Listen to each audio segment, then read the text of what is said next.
Boa noite, bem-vindas ao Passo a Passo. Hoje temos connosco duas irmãs gêmeas, uma delas é a minha cunhada, querida cunhada Ana, e a Marta. Ana e Marta Leitão, conhecidas, as duas já com o apelido de casadas, Ana Magriço e Marta Pinto Barbosa, e eu pedi-lhes para virem partilhar um bocadinho da sua experiência de lidar com a doença da Marta, neste caso, e que para mim foi uma aprendizagem enorme ver como tanto uma como outra lidaram com esta situação peculiar na sua vida e que foi uma aprendizagem para muitas pessoas. Eu posso me incluir nessas pessoas privilegiadas. Obrigada, Marta. Obrigada, Ana. Passo-vos a palavra. Obrigada Inês, por nos teres convidado para vir aqui dar este testemunho. Então, já nos apresentaste, eu sou a Marta e esta é a Ana. Somos gêmeas, como se vê perfeitamente, iguaizinhas. Temos 45 anos e fazemos 46 e cada uma de nós é casada já há muitos anos, portanto eu vou fazer 22 anos de casada e a Ana vai fazer 24. Cada uma de nós tem três filhos. E, portanto, somos gêmeas em tudo, não é? Até temos um filho que tem a mesma idade e Exato. nascido na mesma semana. E pronto, e estamos aqui as duas para contar esta experiência. Eu acho que porque, imagino eu, Inês, que nos tenhas convidado às duas, porque no fundo a nossa vida tem sido sempre uma vida as duas juntas. O meu marido, que não está a ouvir isto, graças a Deus, costuma dizer que nas minhas lista de prioridades a primeira é a minha irmã e só depois é que começam a vir ele e os meus filhos. E eu costumo dizer-lhe que é verdade e para ele não me chatear. Dito isto, eu sou advogada e trabalho na área de M&A e a Ana trabalha na Deloitte na mesma área, portanto até no trabalho muitas vezes encontramos e fazemos transações juntas. E pronto, e na nossa vida nós temos imenso trabalho, temos sempre cheio de trabalho, neste momento estamos ainda no escritório, a nossa vida é bastante ocupada e temos três filhos, o que também é mais uma ocupação. E nós entendemos que aquilo que nós aqui no passo a passo, um dia de cada vez, entendemos que isto é muito importante para nós ter aqui Deus na nossa vida e por isso nós gostamos muito deste programa do Passo a Passo, que já ouvimos desde o princípio e desde a sua primeira edição. E é um bocadinho esse testemunho que nós vimos dar, portanto, não só da nossa vida e como é que nós temos Deus na nossa vida do dia a dia, em vidas tão caóticas como nós vivemos com trabalho e filhos, etc. E essa parte vou deixar que a Ana fale um bocadinho. E depois, especificamente, de como é que foi vivida esta doença inesperada, que foi a doença que eu tive há 2 anos, no meio disto tudo, uma coisa completamente inesperada. Sim. Olá. Não, quer dizer, a Marta já disse um bocadinho o que eu queria dizer, mas é um bocadinho isto, ou seja, e depois vamos falar especificamente sobre este tema da doença, mas o que nós tentamos fazer, e com estas vidas muito ocupadas, e com os nossos trabalhos, os nossos filhos e tudo mais, é trazer para a nossa vida do dia a dia, hum, a espiritualidade e a vida espiritual, a fé, a esperança, um bocadinho na linha do que diz São José Maria, que me foi apresentado pela minha família de adoção, pela família, mas que no fundo é um bocadinho isto, a santificação pelo trabalho, a santificação no dia a dia, a santificação, a santidade não está reservada para as pessoas que têm vidas consagradas e vidas especiais e vidas mais que nós normalmente identificamos mais como vidas dedicadas, não é? Nós temos uma vida normal, uma vida muito ocupada, é verdade. Temos trabalho que nos dá muito stress, temos três filhos cada uma, mas tentamos trazer isso para a nossa vida. Para além disso, para além desses trabalhos e desses filhos, ainda temos algumas atividades, eu muito ligada às equipas de jovens Nossa Senhora, onde eu e o Zé Maria, meu marido, fomos casal responsável de Lisboa, casal responsável de Nacional, portanto pronto, fazemos um esforço para dar um bocadinho de volta à comunidade. A Marta também teve uma equipa de jovens, portanto, tentamos incorporar na nossa vida do dia a dia algum serviço à igreja, mas, no facto, mas na verdade, mesmo que nas alturas em que isso não é possível ou em que não conseguimos fazer isso, tentamos trazer a espiritualidade e a nossa fé e a nossa vivência espiritual para dentro do nosso dia a dia. Pronto, e eu acho que isto liga um bocadinho com este tema que a Marta agora vai falar da Da doença. doença. Sim, pronto. Então, no meio disto tudo, em 2023, eu fui fazer uma mamografia de rotina e foi apanhado qualquer coisa que eles identificaram, que não sabiam o que era e que tinha que ser identificado, e portanto mandaram-me fazer uma biópsia. E pronto, e fiquei um bocado nervosa, fiz a biópsia, mas os resultados da biópsia só vinham passado uma semana.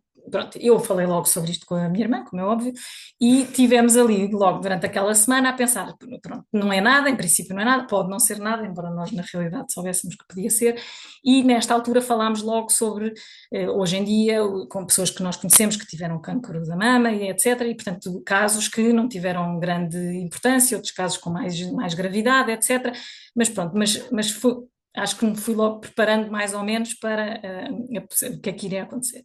Quando fui buscar, uma semana depois, os resultados, fui sozinha e buscar os resultados, fui para o carro, abri e pronto, e descobri que tinha de facto um carcinoma, não sei o quê. E na altura, lembro-me que fiquei um bocado chocada, mas pronto, não tive tempo para ter uma reação, não comecei a chorar nem nada, tinha que ir ter com a minha filha, portanto não podia estar a chorar quando fosse ter com ela, não estava a pensar a contar. Portanto, mandei os resultados para a minha irmã, como é óbvio, e para o meu marido, e fui ter com a minha filha e pronto. E depois, quando falei com a minha irmã, ela disse-me que tinha confirmado lá com as suas cunhadas médicas que, efetivamente, boas notícias, este tipo de câncer era dos mais fáceis de tratar, aparentemente parecia que poderia ser daqueles que é tratado só com comprimidos e por isso, pronto, é sempre uma situação difícil, mas eu, pronto, eu no princípio tive assim um bocado, assim, sem grandes reações, mas, quer dizer, tendo esta notícia, agarrei-me logo a esta notícia, que é, com grande probabilidade, o meu tipo de cancro não é um drama. No dia seguinte fomos logo à médica, fomos juntas, depois fomos também à casa dos meus pais dizer juntas, estávamos aqui sempre juntas, e a médica confirmou que efetivamente este tipo de cancro à partida tinha que obviamente ir ser seguida por um especialista, mas à partida podia ser uma coisa menos grave e, portanto, eu acho que agarrei-me logo ali à ideia de que isto não é uma coisa muito grave e não tive logo grandes reações. Pronto, e depois, aos poucos e poucos, com a confirmação dos especialistas de que era uma situação chata, mas que iria ser operada e que, à partida, se tudo corresse bem daquilo que tirassem da operação, não houvesse nenhuma surpresa, depois resolveria a coisa só com comprimidos. E, portanto, o que é que eu pensei na altura? Eu e a minha irmã falamos imenso sobre a cruz que um dia, quer dizer, que Deus nos vai mandar, não é? Pensamos, ou pelo menos eu sempre pensei imenso nisso, e a minha irmã sempre disse, sim, não vais escapar, vais levar com ela. E nós sabemos que a cruz não é, Deus não nos manda uma cruz maior do que aquela que nós conseguimos suportar, mas eu confesso que quando comecei a pensar nesta cruz e nesta fase em que ainda não sabia a gravidade da coisa, achei que era uma cruz muito levezinha e, portanto, a minha reação, em vez de ser uma reação de revolta, foi logo uma reação de gratidão, de se isto for a minha cruz, e claro que eu sei que provavelmente, ou que não é provavelmente, pode vir aí, podem vir outras coisas, ou esta pode não ser a minha cruz. A verdade é que na altura até tive uma certa gratidão, quer dizer, estou aqui com um problema grave de saúde, mas não é assim tão grave, não é nada com os meus filhos, não é nada com a minha irmã, nem com o meu marido, portanto é uma coisa que eu à partida conseguirei resolver. Portanto, no início foi assim um bocadinho que eu vi as coisas. Pronto, depois fui operada e 3 semanas depois da operação, tudo sempre a recuperar bem, era férias da Páscoa, portanto tento trabalhar e continuar tudo de vida mais ou menos normal dentro do possível de ter sido operada. Descobri então que afinal estava espalhado para os gânglios linfáticos, o que significava todo um tipo de tratamento diferente, não é? Está espalhado, preciso de fazer uma nova cirurgia para fazer um esvaziamento axilar e, para além disso, teria que fazer quimioterapia durante muitas semanas, 16 tratamentos, mais radioterapia a seguir e ficar sem cabelo, enfim. Aí acho que, pronto, foi quando falei com a médica, fui um bocado abaixo, como é óbvio, fiquei um bocado desesperada e pronto. Mas quer dizer, mas foi momentâneo e acho que houve momentos obviamente ao longo deste tempo em que me foi um bocadinho abaixo. Foi esse quando soube, foi a primeira vez que saí à rua e fui à missa com um lenço na cabeça, e a reação que as pessoas na missa tiveram quando me viram e que ficaram emocionadas, e isso também me deitou um bocado abaixo. Foi a reação do meu filho, que tem 11 anos, que tinha 10, 9 na altura, quando nós lhe explicámos que eu iria ficar careca. Foi uma reação horrível, ele fartou-se de chorar e gritar e não sei o quê, para ele foi um grande choque. Depois, numa missa em que eu fui com ele estava com os amigos dele na missa da escola, ele também chorou imenso e pronto, enfim, houve momentos em que me fui abaixo. Mas, acima de tudo, aquilo que eu pensei, desde o princípio, nunca, para já nunca pensei que ia morrer, isto acho que é uma coisa importante. E depois, nunca me revoltei, nunca fiquei zangada. Tive uma amiga que foi à minha casa e que me perguntou se eu estava zangada com Deus e disse-me, é normal que estejas zangada. E eu disse, não, eu não estou nada zangada. E nunca estive zangada, nunca estive revoltada. Quando percebi que isto ia ser mais difícil, o meu pensamento não foi o porquê e que horror e não sei o quê, foi o para quê. E nessa altura uma outra amiga tinha-me dado um livro que se chama, do Padre Vasco Pinto Magalhães, que se chama Se Deus é Bom Porque Sofremos, e é tudo à volta disto, se nos acontece alguma coisa de mal, não devemos pensar no porquê, mas devemos pensar no para quê. E, e eu, de facto, nunca me tinha questionado porquê, mas percebi que tenho que questionar o para quê. E o meu pensamento do para quê foi, eu vou fazer vou com isto dar testemunho, e isto aprendo com aquilo que estávamos a dizer, na minha vida, vou dar testemunho da minha fé e da minha esperança, e que toda a gente perceba que com fé e com esperança não há nada que seja inultrapassável, nem um cancro e uma careca e pronto, e uma cara um bocadinho mais inchada e foi isso que eu fiz, e portanto o que eu resolvi fazer, e isso fez-me muito bem a mim, e portanto o que eu fiz foi, os meus filhos, tentar ao máximo que os meus filhos não tivessem o impacto. O meu filho fazia 18 anos, tinha a festa de finalistas, o meu outro filho fazia a primeira comunhão, minha filha fez o crisma, o meu filho ia a entrada para a faculdade, e eu quis que eles vivessem todos esses momentos como se também estivessem em casa normal. Os meus colegas de trabalho, eu vim trabalhar quase todos os dias, de vez em quando não vinha, às vezes pronto, esticava um bocadinho a corda, mas vim trabalhar todos os dias, fui jantar fora com amigos, recebi amigos em casa e tive sempre uma tentativa de mostrar a toda a gente que isto ultrapassa-se. Eu tenho imensa fé, imensa esperança de que isto vai ultrapassar. E acho que consegui fazer isso, acho que foi uma coisa que eu consegui fazer. Aqui no meu escritório, eu tenho um colega meu de quem eu gosto imenso, mas que é ateu, mas foi batizado e tudo, e portanto, enfim, deixou de acreditar num certo momento da vida dele. E eu gosto imenso dele e falamos imenso com ele. E eu tomei, pronto, eu vou mostrar a esta pessoa porque é que Deus é grande e Deus é bom. E foi um bocadinho o que eu tentei fazer. E ao fazer isto, de reagir, isto fez-me um bem enorme a mim também, porque no fundo eu não fui abaixo, não é? E agora, hoje em dia, olho para trás e penso, foi rápido, passou rápido, não foi dramático, pronto, teve ali uns momentos piores, mas correu tudo bem, correu tudo bem. E pronto, e agora é esperar pelo que é que vem aí.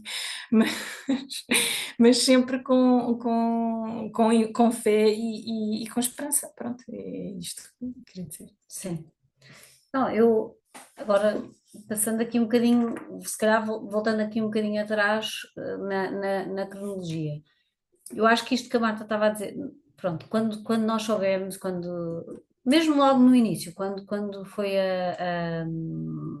a mamografia, a Marta me ligou a dizer, eles estão-me a pedir para ficar aqui para fazer uma biópsia. Vou ficar aqui e vou fazer já uma biópsia. Claro que a pessoa conceptualmente percebe o que é que isso quer dizer, não é? E percebe quais é que são as implicações de eles estarem a pedir para ficar. Mas a verdade é que eu nunca pensei que aquilo fosse alguma coisa. Achei, pronto, aquelas coisas, não vai ser nada, é um quisto, uma merda, desculpem, uma coisa qualquer, um quisto de sebáceo, uma coisa qualquer. E depois, a seguir, quando veio o resultado a dizer que era um cancro, a minha primeira reação também foi: isto vai ser daqueles simplicíssimos, como teve não sei quantas, que não teve que fazer nada, nem teve que fazer quimioterapia e foi operada e ficou logo ótimo. E eu acho que às vezes isto não é. E assim sucessivamente. E as pessoas às vezes pensam, mas assim não estás a preparar para o pior cenário, não ficas preparada, tudo o que vem é um choque, todas as más notícias, estás a começar do zero e é tudo um choque.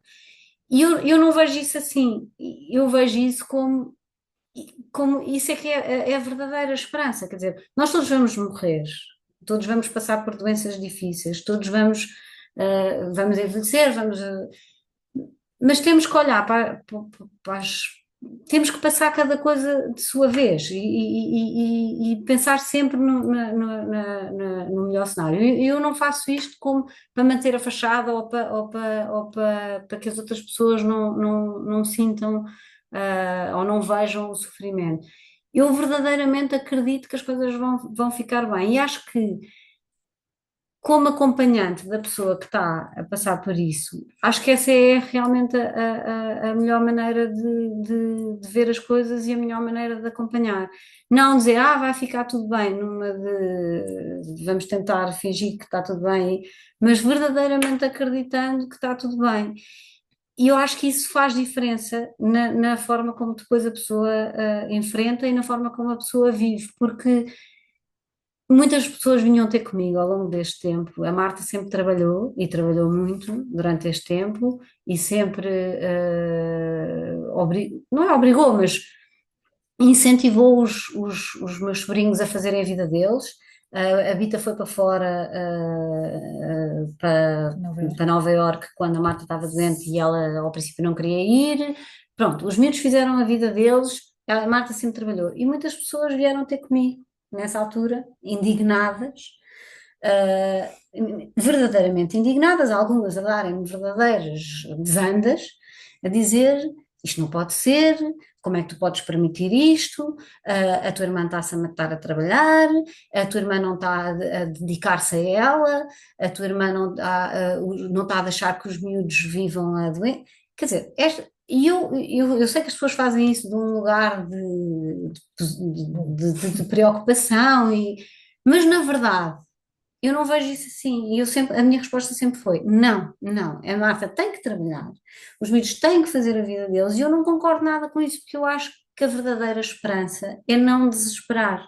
A verdadeira esperança é a pessoa enfrentar o que há para enfrentar sem fingir que está tudo bem e sem querer fechar os olhos ao que está a acontecer, mas vivendo as coisas como elas têm que ser vividas. E quando as pessoas dizem, ela tem que se concentrar nela própria, mas nela própria, que na doença tem que se dedicar a ela própria, tem que se dedicar aqui à doença? Não, ela não tem que se dedicar à doença, claro que houve alturas em que foi too much, houve um dia em que a Marta saiu daqui, nós estamos no escritório, houve um dia em que a Marta saiu daqui e me ligou a dizer, eu preciso que venhas comigo ao telefone até casa, porque eu estou tão cansada que não sei se vou conseguir chegar a casa. E nessa altura eu também lhe dei uma desanda. Claro que houve momentos em que foi demasiado, claro que houve momentos em que se calhar ela devia ter descansado um bocadinho mais, mas eu acho que o viver com esperança e o ser, santificar também um bocadinho e dar este exemplo, é, é não nos deixarmos consumir pela doença e não querer que a outra pessoa se consuma pela doença quando somos o acompanhante. E às vezes as pessoas que estavam à volta da Marta com boa intenção, sem dúvida, parecia que queriam puxar para baixo. Tens que deixar de trabalhar, tens que trazer os teus filhos para o pé de ti, tens que levar os miúdos ao psicólogo, tens que ir tu ao psicólogo. Não tem que ir ao psicólogo, se não está a sentir vontade de ir ao psicólogo, não tem que ir ao psicólogo. Nada contra os psicólogos, não sei se alguma psicóloga nos está a ver, mas eu acho que quando é preciso, é preciso. Quando não é preciso, não é preciso. E a pessoa, se está bem e se está a conseguir reagir, acho que isso é muito importante. Eu hoje, olhando para trás, acho sinceramente que, por exemplo, os meus sobrinhos, claro que eles sabem que a mãe esteve doente e eles lembram-se disso, mas para eles não há verdadeiramente um trauma. E eu acho que eles um dia, daqui a 10, 15 anos, eles vão olhar para trás e vão dizer uns para os outros: lembras-te? Eu nem me lembrava, pois é, a mãe esteve doente, esta fotografia da mãe careca, já nem me lembrava disto. Porque, na realidade, a vida continuou com muita normalidade na medida do possível. Fez-se todos os jantares e, como a Marta estava a dizer, a festa de 18 anos do Manel e do Diogo, que fazem anos na mesma semana e que fizeram 18 anos. E eu acho que é isso, quando tu, Inês, estavas a dizer que foi uma aprendizagem, eu acho que foi uma aprendizagem para todos nós, também foi uma aprendizagem para mim. Claro que que houve momentos em que sofremos muito e ficámos assustados. Eu estive com a Marta no hospital nas duas operações, mas, e pronto, e a pessoa fica assustada e quer saber tudo, e quer falar com o médico e quer saber tudo, mas eu acho que esta positividade, isto é a verdadeira esperança, não é? A pessoa não desistir, faz diferença.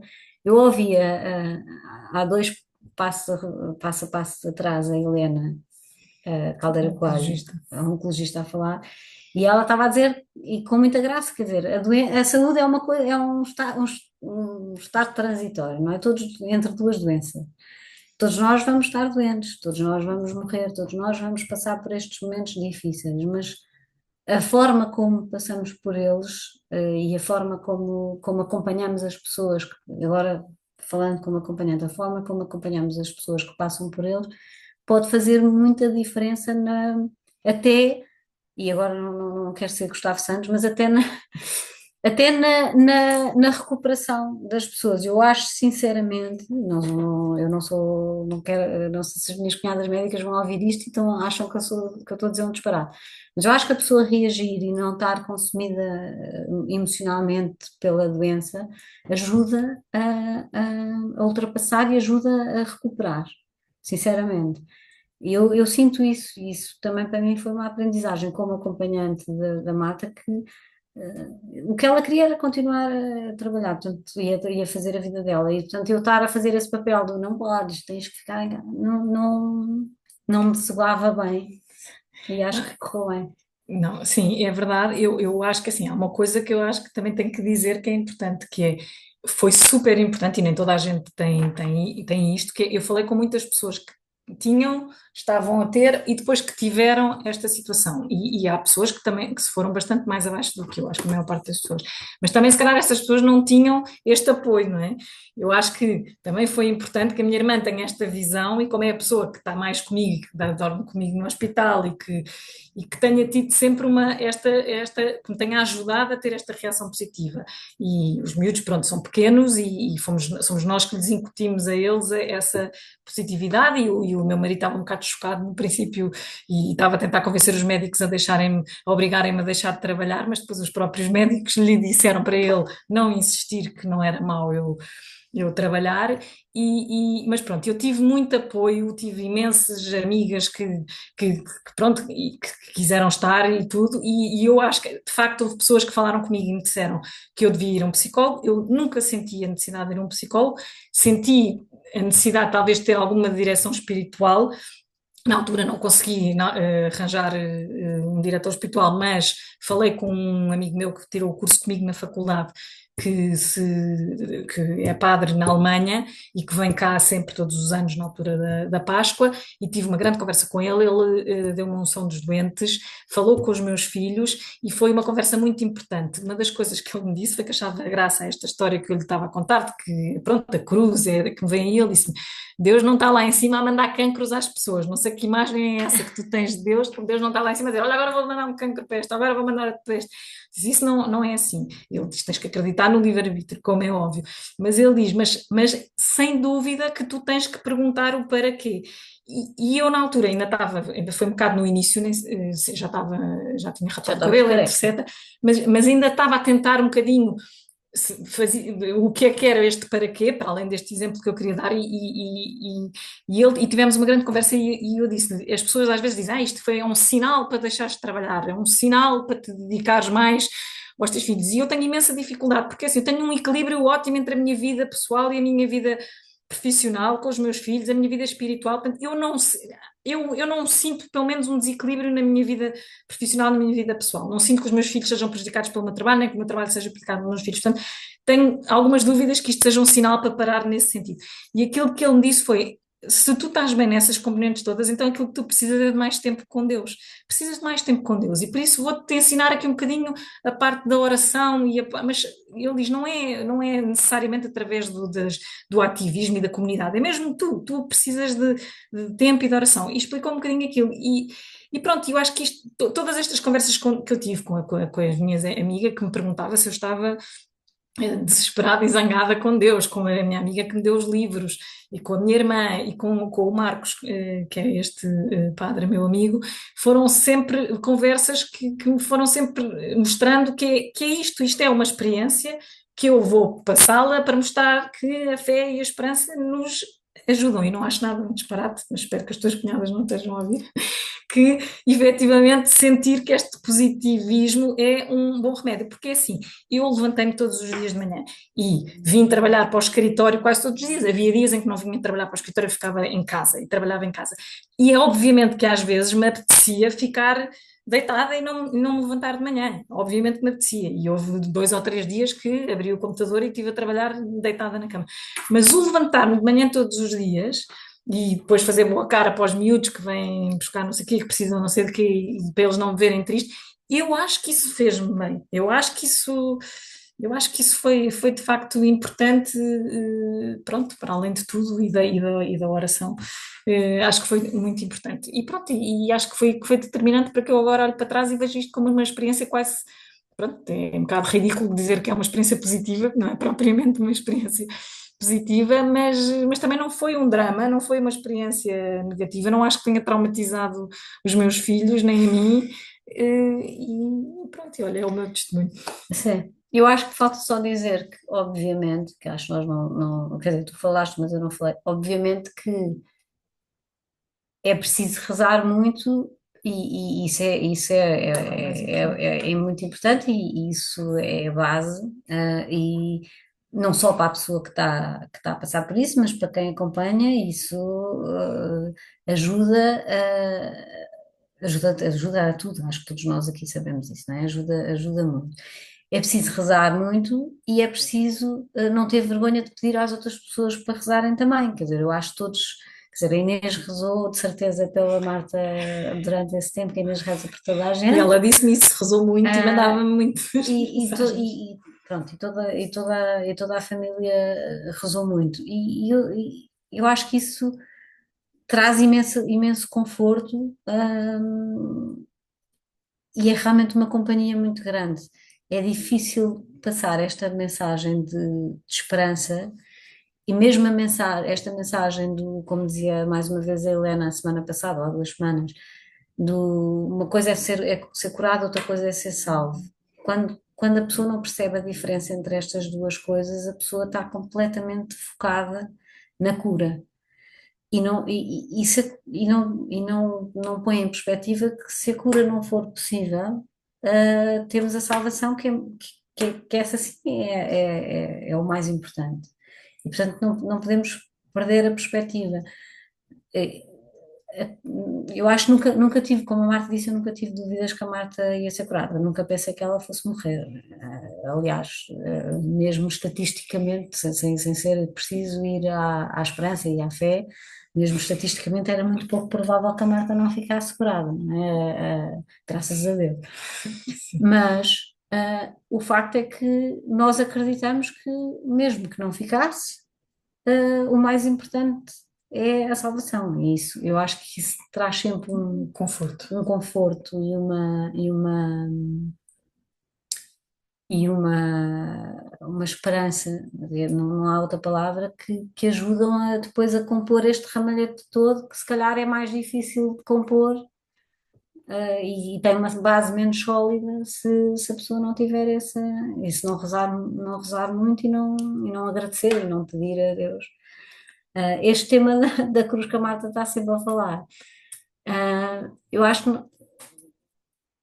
sem ser uma opção, eu tenho um bocado esta ideia, quer dizer, a nossa vida tem sido muito fácil, tem sido muito boa, tem sido sempre tudo bem, nunca correu nada mal e, portanto, vivo sempre um bocado nesta expectativa de que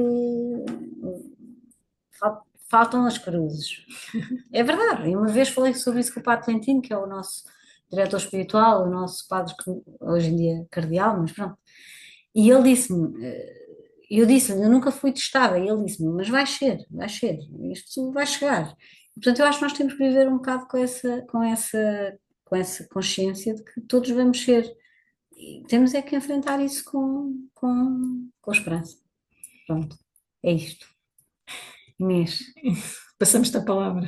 Muito bem, eu só queria também reforçar, temos 5 minutos, reforçar a importância que foi para a família alargada, e incluo-me nessa família alargada, como é óbvio, Claro. porque acho que nos uniu mais e acredito, tenho a certeza absoluta sempre terem dito, que também vos uniu mais enquanto família, a Marta com o Francisco e os 3 filhos, porque acho que apesar de tudo é uma cruz que se vivida junta também acaba numa ressurreição, não é? Não é que a Marta tenha morrido e tenha ressuscitado, mas há sempre uma alegria maior depois de qualquer cruz ser passada com Jesus, não é? E acho que isso notou-se mesmo também na união e estávamos todos super pendentes dos resultados da evolução, do tratamento, do cansaço, de tudo. Pela positiva, sim, realmente foi mesmo uma aprendizagem viver esta doença convosco e também ir enfrentando cada etapa, não é? Com essa esperança de que haveria também o resultado mais positivo ainda e que era uma fase transitória, e que, pronto, eu acho que isso para mim então foi muito importante e mesmo ontem estava a consciencializar que só via Marta antes de começar os tratamentos e não te vi nunca durante a doença, mas não senti distanciamento nenhum. Até acho estranho isso ter acontecido porque eu sentia-me sempre muito próxima, tanto pela oração, claro, mas como também pela proximidade que há entre nós, mesmo sendo os mesmos muito. Mas que isso ajuda também outras pessoas, não é? Um testemunho super importante e super enriquecedor, que, que no fundo acho que é E, importante transmitir a mensagem. sim, eu acho que tem havido pessoas a vir falar com. Sim, sim. Entretanto, já falei com outras pessoas que me puseram em contacto com pessoas que estão doentes e que querem perceber como é que eu lidei com a doença e tudo. E eu digo sempre que sim, acho ótimo e vamos a isso. E pronto, e tem havido pessoas que também acho que têm reagido lindamente e pronto. Mas acima de tudo também tive uma grande base de apoio, não é? Como se vê, das famílias e dos amigos. Claro. Boa. Olha, obrigada. Estamos a acabar só para depois não cortarmos a meio. Quero-vos agradecer imenso, foi ótimo, como já era de esperar. Obrigada, Obrigada a nós. gostamos muito Obrigada. do passo a passo. Exatamente. Obrigada a todas. Adeus, obrigada. Muito Obrigada. Obrigada.